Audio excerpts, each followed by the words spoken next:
Everyone, welcome to my channel. I am Muskan Sadana और आज मैं आप लोगों के लिए बैंकिंग चैप्टर का पार्ट 2 ले आई हूँ। और इस वाले पार्ट में सिर्फ हमारा एक ही टॉपिक रह गया था, कंट्रोल ऑफ मनी सप्लाई। तो वो हमारी डिटेल में पढ़ेंगे इस वीडियो में।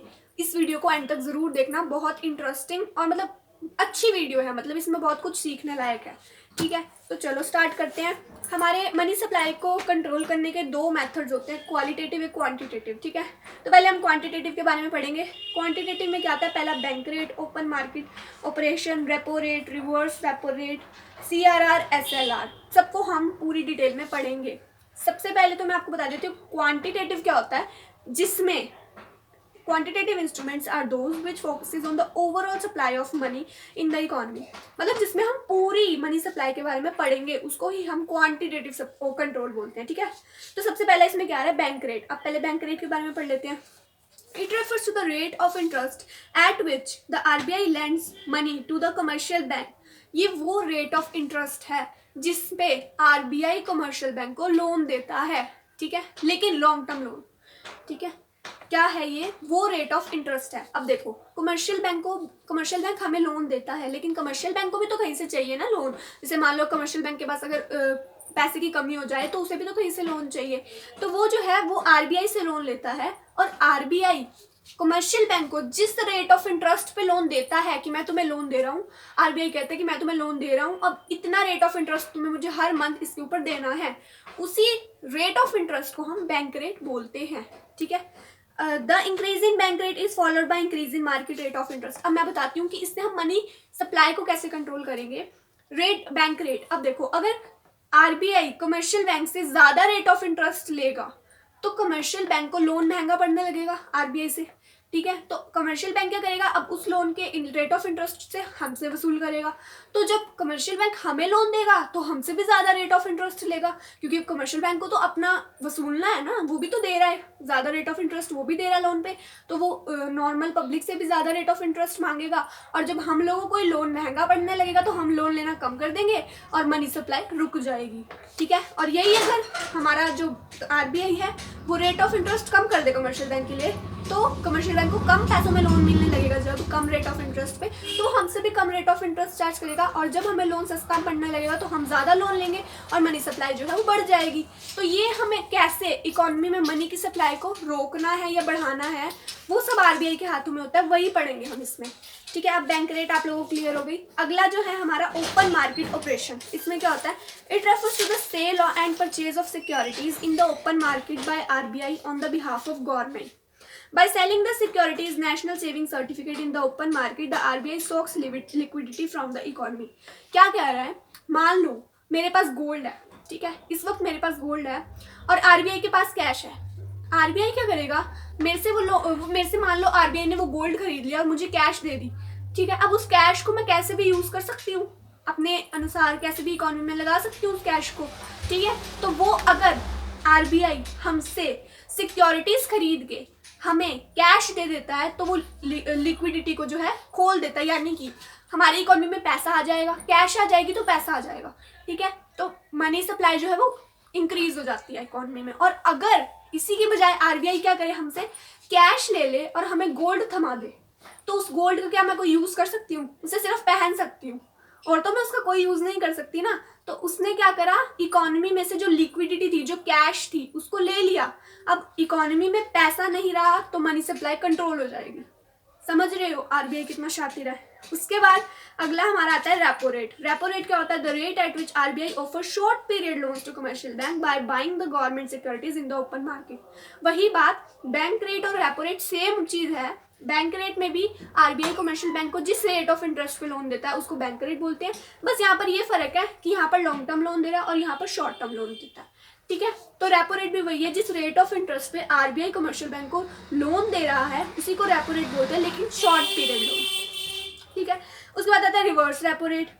The rate at which RBI accept deposit from commercial bank through government securities is called reverse repo rate. अब रिवर्स रेपो रेट, रिवर्स का मतलब क्या है कि उल्टा, रेपो रेट का उल्टा। अब पहले तो RBI कमर्शियल बैंक को लोन दे रहा था, अब RBI कमर्शियल बैंक से डिपॉजिट्स एक्सेप्ट करेगा और जो rate of interest commercial bank को देगा उसी को हम बोलते हैं रिवर्स रेपो रेट। यानी कि जिस रेट ऑफ इंटरेस्ट पे आरबीआई कमर्शियल बैंक से डिपॉजिट ले रहा है उसको हम बोलेंगे रिवर्स रेपो रेट। अब इसका मैं बताती हूँ कैसे होता है। अगर मान लो आरबीआई जो है वो कम रेट ऑफ इंटरेस्ट देगा, कमर्शियल बैंक की डिपॉजिट्स पे कम रेट ऑफ इंटरेस्ट देगा, तो कमर्शियल बैंक की जो इनकम है वो बढ़ेगी नहीं, वो कम से कम रहेगी। तो कमर्शियल बैंक नॉर्मल पब्लिक को भी कम रेट ऑफ इंटरेस्ट देगा उनकी डिपॉजिट्स पे, तो इससे हमारी मनी सप्लाई रुक जाएगी। और अगर आरबीआई जो है कमर्शियल बैंक को ज़्यादा रेट ऑफ इंटरेस्ट देता है तो कमर्शियल बैंक आम जनता को भी ज़्यादा रेट ऑफ इंटरेस्ट देगी डिपॉजिट्स पे, उससे हमारी मनी सप्लाई बढ़ जाएगी। ठीक है, तो ऐसे होता है। उसके बाद क्या होता है, cash reserve ratio. It refers to the minimum percentage of banks total deposit required to kept with RBI. It is fixed by RBI and is varied from time to time. ये क्या होता है, कैश रिजर्व रेशो होती है।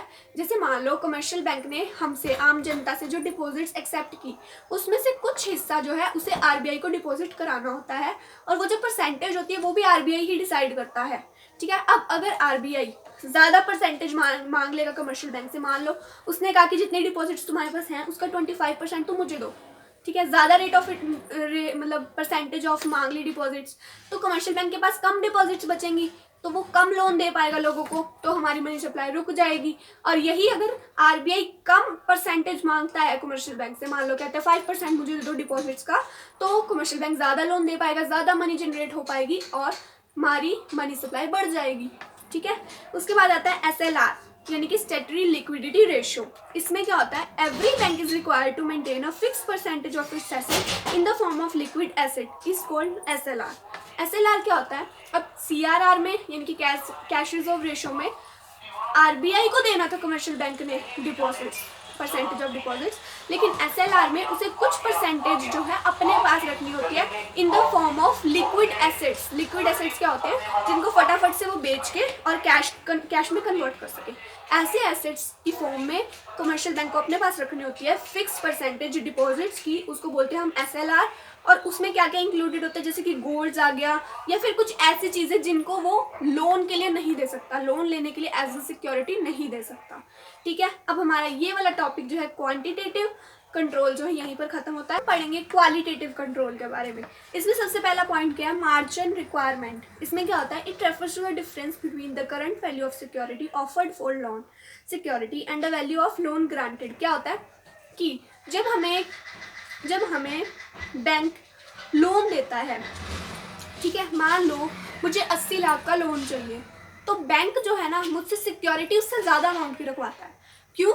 क्योंकि अगर in case मैं वो लोन नहीं रिटर्न कर पाती तो वो जो है अपनी रिकवरी उन एक्स्ट्रा पैसों से भी कर सके।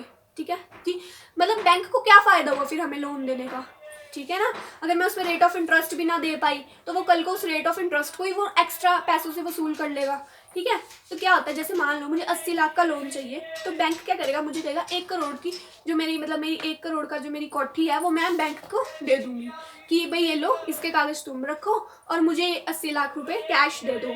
ठीक है, उसके बाद अगर मैं वो लोन इन केस नहीं चुका पाती तो बैंक जो है वो मेरे घर को बेचकर उसकी रिकवरी कर लेगा।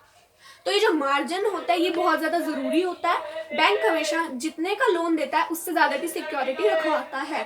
ठीक है, उसके बाद अगला आता है रैशनिंग ऑफ क्रेडिट। इसमें क्या होता है, it refers to the fixation of credit quota for different business activities the RBI fixes it. ठीक है, क्या होता है, अब जो आरबीआई है वो लोन का जो वो होता है ना अमाउंट, वो भी डिसाइड कर देता है, एक फिक्स कर देता है कि इससे ज़्यादा अमाउंट का लोन आप बिजनेस एक्टिविटीज़ के लिए नहीं दे सकते। जैसे मान लो बैंक ने आरबीआई ने फिक्स कर दिया कि 50 लाख से ज़्यादा का लोन आप बिजनेस एक्टिविटीज़ के लिए नहीं दोगे, तो कमर्शियल बैंक 50 लाख से ऊपर का लोन किसी को नहीं दे सकता। ठीक है, उसके बाद लास्ट हमारा आता है मोरल सिचुएशन। इसमें क्या होता है, कुछ रूल्स और रेगुलेशंस होती हैं जो कि आरबीआई बनाता है और वो हमारे कमर्शियल बैंक को फॉलो करनी होती है, और आरबीआई उन्हें कहता है कि ये रूल्स और रेगुलेशंस तुम्हारी कुछ हैं, इनको तुम्हें फॉलो करना ही करना है। ठीक है, उन्हें फॉलो करे बिना कमर्शियल बैंक अपना काम नहीं कर सकता। ठीक है, तो ये वाला टॉपिक भी आपका कंप्लीट हो गया। आई होप आपको ये सब कुछ क्लियर हुआ होगा, और अगर आपको मेरी वीडियो पसंद आई हो तो प्लीज़ लाइक सब्सक्राइब शेयर ज़रूर करना, और प्लीज़ नीचे कमेंट सेक्शन में बताना अगर कोई भी डाउट हो या किसी भी टॉपिक पे वीडियो चाहिए हो तो। Thank you.